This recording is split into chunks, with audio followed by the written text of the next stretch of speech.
Quoi? Allez, dis-moi maintenant, c'est quoi le truc? Pour dépasser la ligne? Bah, comme sur Terre, tu fais des colonnes. Quoi? C'est tout?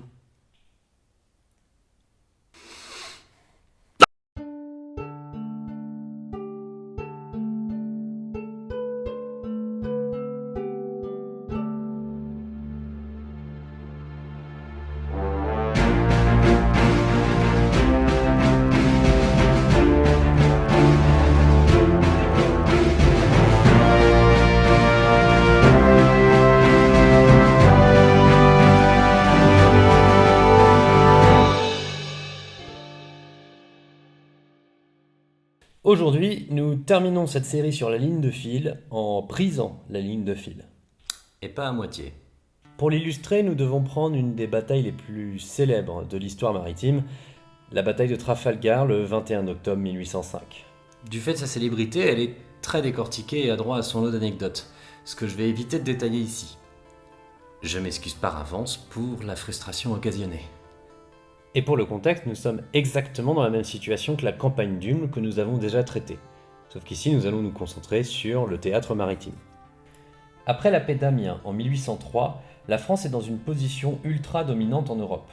Avec l'Espagne comme alliée et la République batave comme république sœur, la France de Napoléon a une occasion unique d'obtenir une supériorité navale dans la Manche contre la Navy. Mais pour atteindre cette fameuse supériorité numérique, il faut faire la jonction entre les flottes de Brest et de Toulon. Son but étant clairement d'envahir la Grande-Bretagne, il masse une armée dans le camp de Boulogne d'où il souhaite embarquer. La flotte de Brest est surveillée par Cornwallis, qui est alors en surnombre. C'est donc à la flotte de Toulon, commandée par Villeneuve, de rejoindre l'Atlantique. Mais ce dernier est surveillé par un certain Nelson.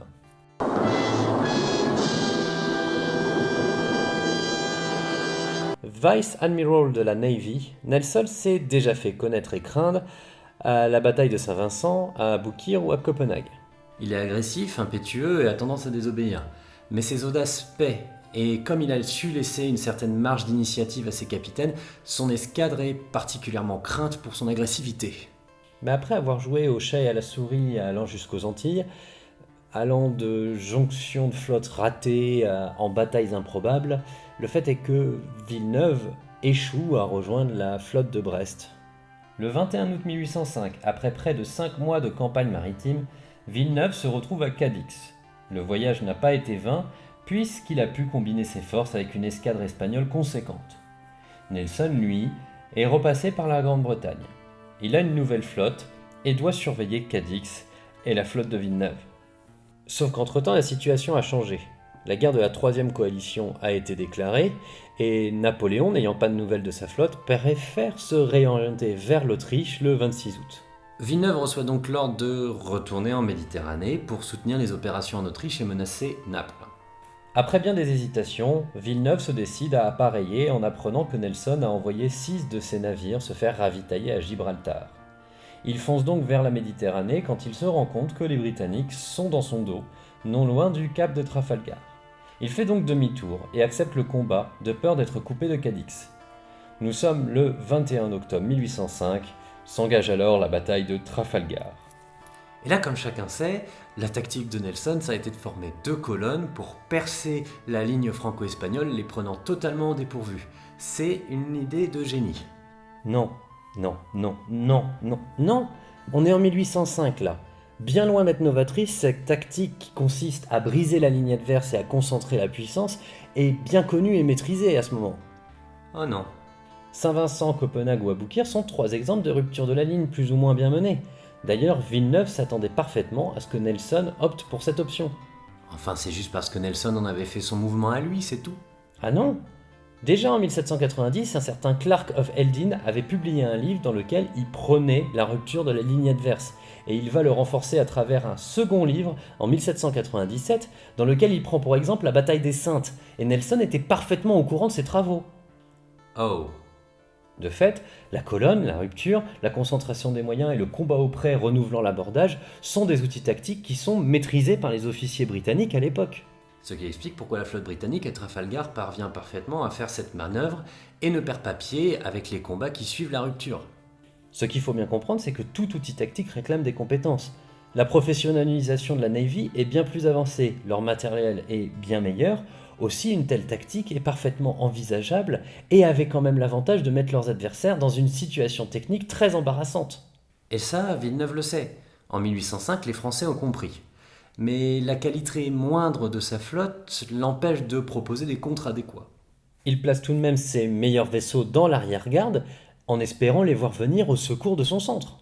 Il est même possible qu'il ait pensé à former une seconde ligne avec son escadre cachée derrière la première pour prendre par surprise les colonnes une fois qu'elles auraient percé la ligne.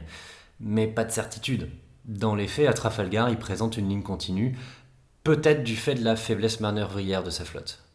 C'est ainsi qu'on obtient une ligne française. Villeneuve est au centre à bord du Bucentaure. Avec le vent nord-ouest, Nelson mène la colonne au vent à bord du HMS Victory. La seconde colonne sous le vent est menée par Collingwood sur le Royal Sovereign.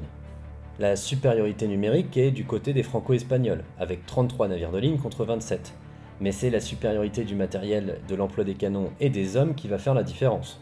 Typiquement, le fait que la ligne soit incapable de faire de véritables dégâts aux deux colonnes durant leur approche tire un petit peu de la faible cadence de tir des hommes de Villeneuve. Mais pas seulement. À l'époque, du fait des sabords, les canons étaient assez peu orientables et que c'était sur le pont principal. Ce qui faisait que finalement, une faible partie de la puissance de feu des bateaux était effectivement capable de tirer sur les colonnes de Nelson. C'est contre-intuitif, mais pas si idiot. En réalité, cet assaut est assez peu dangereux pour les navires. C'est un peu comme quand on se met de côté durant un duel, on diminue la surface visible par l'adversaire.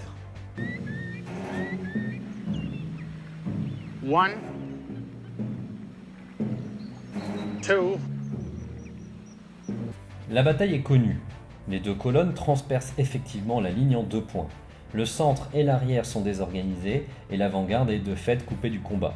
La très longue manœuvre du virage de bord laisse bien des navires isolés que les Britanniques vont prendre un par un, profitant de leur avantage au feu acquis par la manœuvre, leur emploi efficace de la caronade et des abordages savants. Les Britanniques écrasent le centre et une partie de l'avant-garde dont le Bucentaure. Si l'arrière-garde a bien tenté de contre-attaquer, elle l'a fait de manière trop diffuse et s'est embrochée sur l'efficacité de ses adversaires. À 17h30, tout est fini. Résultat, si la flotte britannique est abîmée, ils ne perdent aucun navire. Par contre, ils en capturent 17 et en coulent 4. Une victoire un petit peu en miroir de la campagne d'Ulm. Napoléon, d'ailleurs, l'apprendra quelques jours avant Austerlitz. Cependant, les navires capturés sont tellement endommagés que les Britanniques ne pourront en conserver qu'un seul. La flotte franco-espagnole est désintégrée. Le coup final sera porté à Cap Ortegal, où 4 navires de l'ancienne avant-garde de Trafalgar seront interceptés et capturés. Si on parle de Trafalgar comme la fin d'une menace d'invasion de la Grande-Bretagne, il faut tout de même traiter les choses pour ce qu'elles sont. Napoléon n'y pensait déjà plus vraiment pour cette guerre. Avec la paix de Presbourg, il a clairement gagné autre chose, la suprématie continentale. Et contrairement aux idées reçues, il n'abandonnera jamais vraiment le projet et ne se désintéressera jamais de la marine. Et si dans les faits, Trafalgar marque le début de l'hégémonie de la Navy dans les océans du monde, il faut la replacer dans son contexte. Elle n'est en réalité que la dernière brique d'une destruction généralisée des flottes potentiellement concurrentes durant la période révolutionnaire et napoléonienne.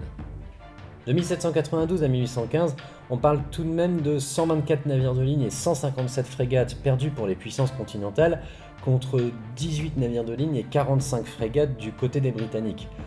De quoi créer un écart fatal qui va donner la suprématie à la Navy. Il nous reste à parler de la tactique qui débloque la ligne de fil, la colonne pour briser la ligne. Comme on l'a vu avec la bataille des Saintes ou Trafalgar, briser la ligne a le premier avantage d'isoler le centre et d'expulser du combat l'avant-garde adverse. Cette dernière, forcée d'effectuer une manœuvre compliquée et difficile à improviser durant une bataille, perd du temps à être inutile et prend le risque de se réengager dans un combat déjà terminé, devenant de fait à nouveau en infériorité numérique. L'arrière-garde, elle, est obligée d'improviser. Si aux Saintes elle aurait pu tenter un contre-encerclement, la colonne de Trafalgar force un combat au pré pour venir secourir le centre. Mais ce positionnement de l'adversaire crée une situation qu'il faut être sûr de vouloir, un combat au corps à corps qui dégénère souvent en duel. Cette situation, si elle évolue, demande des capacités manœuvrières et un certain sang-froid. Mais la colonne concentrant le feu et divisant l'adversaire, elle donne un avantage indéniable. En bref, pour peu que vous en soyez capable, la colonne est une approche tactique appropriée pour casser la ligne, trop guindée et trop peu décisive. Ce qui en revanche se paie avec plus de pertes humaines. Et le vivier de marin est pas le plus facile à renouveler. En tout cas, j'espère qu'avec ces 3 vidéos, j'ai pu vous montrer ce qu'était un blocage tactique, mais aussi ce qui rentre en compte pour le dépasser. Théorie, technique, technologie, organisation ou culture militaire, tout cela infuse, s'étudie, ouvrant de nouvelles options autant tactiques que stratégiques pour les différentes armées. Et voilà, c'est la fin de cet épisode, j'espère qu'il vous a plu. En attendant, moi je vous remercie de m'avoir écouté et je vous souhaite une bonne journée.